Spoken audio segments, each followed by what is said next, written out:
What up, guys? Ugh, kills me a little bit inside to say that. Ugh. What up, guys? Got my Freelander here, and we're going to be doing a couple of simple jobs and a couple of intermediate jobs as well today.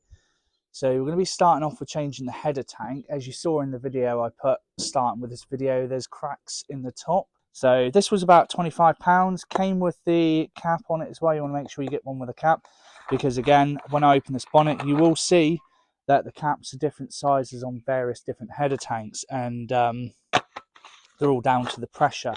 So you want to make sure you get the right one for the right pressure, which holds a bit longer than a TD4. Let's crack on. So the first thing we're going to want to do is not bash your shoulder on the door, but open your bonnet. Now with the bonnet catch released, pop the bonnet and stand it up, and you'll see immediately there's our header tank. So as you can see, the top on this one is rather different to the one we've got.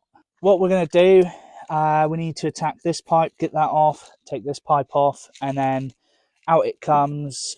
We want to try and save the coolant that's in there. I'm going to struggle with this. I might actually just have to put something in there to try and catch what comes out the bottom there. But we'll figure it out. Let's crack on. Right, so I have, with quite a bit of digging, managed to find my hose clips. So we are going to start, and get these to turn. Oh, they are very rusty. I'll lift that off and start with the top pipe. Get that out of the way. Oh my god, that is tight. There we go. And the next one's the one that we've got to be really careful for. So I'm going to go find something that I can empty this coolant into. Due to an error in what I can only call me being a pleb, all the important stuff wasn't recording. So I'm going to put it back together and I'm going to show you what I just did. But basically they're on there. I used these clamps, pulled these off like that. Same with that one down there. Started with that one, got that one off. And then this one with the cap on and my thumb over that to stop the air rushing through. I pulled this off as quick as I could without breaking my hand. And then I whipped that up like that as quick as I could, just to stop as much fluid pouring out of there as possible. And then I've gone like that into there. It's not actually screen wash, it is now engine coolant, to save as much of that as possible. We're just going to grab our new one. I don't have a screw for that at the moment, but I will find a screw to put it in, because it is fairly important these are secure. We're just going to reattach the hoses like that, and then basically a reverse of what we just did.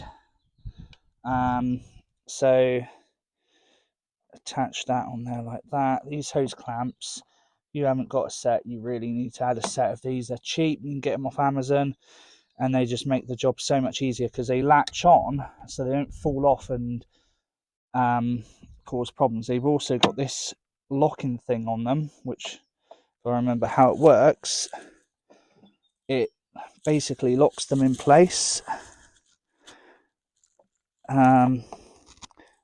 These ones are a little bit rusty, so they're not the best example, but that locks it in place so that you can let go of the handles and the clamps don't retract or lock on. Not my best choice of words to explain that, but like that, so that is locked on. You can let go, but it's still got the clamp loose. I'm really bad at explaining those sorts of things. So we just want to pop that off. We're going to grab the antifreeze we've emptied, and we're going to chuck that back in. It's nice and lukewarm because I had the engine on briefly to move the car over to this spot. Once we've poured this all in, might be a little bit above the level, which that is. Don't panic, pour it all in, because what's going to happen is when we turn the engine on, the air that's inside these pipes that we've put there is going to go and do things and disappear.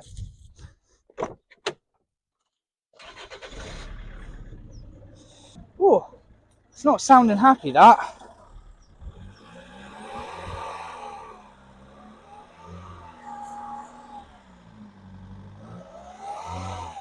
Right.